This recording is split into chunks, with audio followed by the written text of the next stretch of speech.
Hello again, everyone. Edwin Learnard back once again in this YouTube astrological segment. I'm going to be talking about the Sun conjunct Moon in Synastry.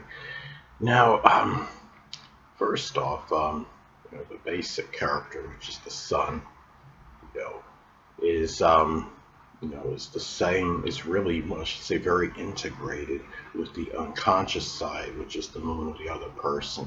And I would say, you would have the Sun, the characteristics of the Sun, which is the conscious, and the characteristics of the Moon, which is the unconscious. Be not only they're integrated in this case in the synastry, but they're the same if they're of the same sign. That would be true even if you don't have the conjunction, because you have the Sun.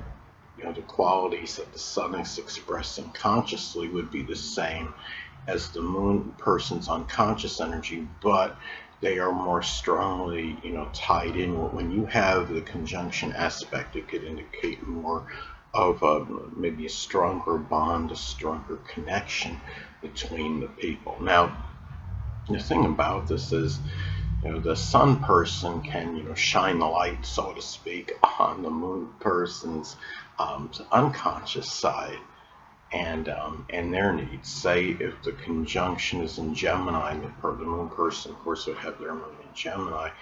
Those needs could include assimilating information, variety, expressing versatility, doing things, with hands, things that require manual dexterity, such as auto or refrigeration mechanics.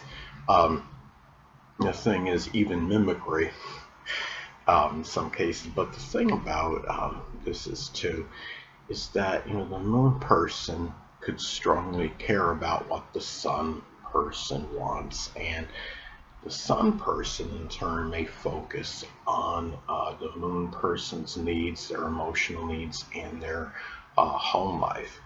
And let's say if the Moon, the conjunction is in Pisces, the home life, the Moon person, can be maybe a little chaotic, but it could also be one in which the person may, fantasize about their dream home and try to, be very idealistic regarding their home life and making the home about as best as they possibly can for themselves, because it's could be about having that dream home. But the thing is, when the Moon's in Pisces, but the thing also is with this synastry aspect, the Sun, is our actions, and the Moon is the reactions. So they are very much, when you have this aspect, to be very integrated. Now, if there are different signs, you could still have, as far as, basically, having, the Moon person care about what the Sun person wants, and a lot of the energy that would, exist with it. The aspect itself would be the same, but the thing about it is the conscious side and the unconscious side would be different, because you'd have different signs connected with the Sun and the Moon. Another thing about the synastry aspect could be is that you look at the the synastry aspect.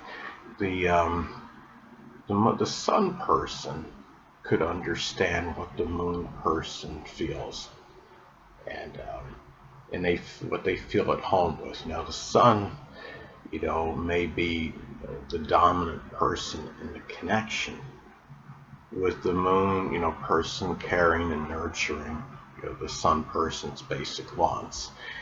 And the thing is, the Sun person may be that authority, over the Moon person, which, the Moon person, the conjunction aspects, keep in mind, they could be intensifying and integrating, but also neutral. So in some cases, the Moon person may not always be, okay with this energy if the Sun person is the dominant one, because the Moon person might feel that he or she is always in catering to what the Sun person wants. In other instances, the Moon person may be more adaptable to it. Now, the thing about this is, it's also what's interesting is that a lot of times I believe this synastry aspect can fall on family members, in their charts, and this synastry was between family members. Like a good example in my case, my father had his sun at or near 11 degrees Gemini. My moon is at 11 degrees Gemini, and the sun astrology is associated with children.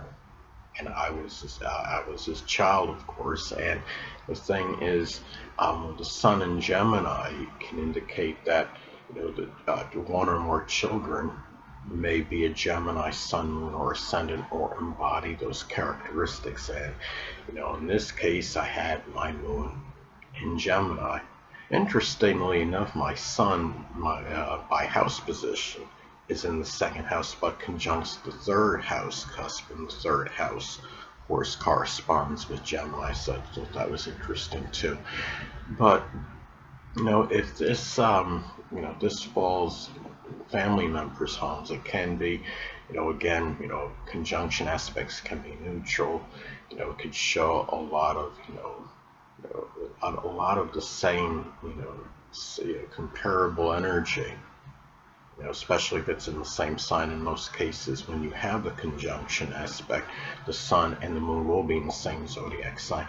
But sometimes, it's like that the same familiarity breeds contempt, and you can sometimes have friction in these cases too, with family members. So it's important to just remember that, like if you see, oh, the sun, oh wow, this person's sun conjoins my moon. Oh, we're going to have, all kinds. It's going to be a great compatibility. We're so similar. They're even in the same sign. But the thing about it is that, again, because it is a conjunction, it can have, good and bad qualities in it. And at the same time, there's also other, things in the chart to look at, as I've stated in my earlier videos regarding natal charts, that not to isolate any one particular aspect or element or placement or what have you and make an analysis on it, astrologically speaking, because the person's the sum of all their components in their chart, not just one. And the same applies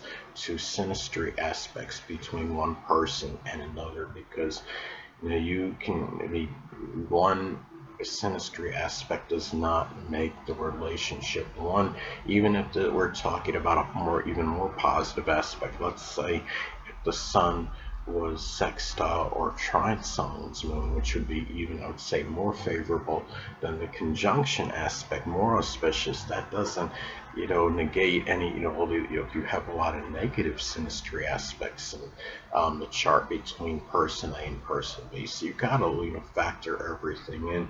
If you have, like, say for example, if somebody's Mercury makes an adverse aspect to somebody's moon, that Mercury person, may often say things that hurts the moon person's feelings, and you have to, just factor everything between the two natal charts into consideration when you're delineating synastry. Synastry often has a plethora of aspects that are, between person A and B. So you really got to be careful and, be judicious when you're doing that. So really, anyway, people, that'll conclude this YouTube astrological segment. Until next time, Edwin Learnard saying, stay well.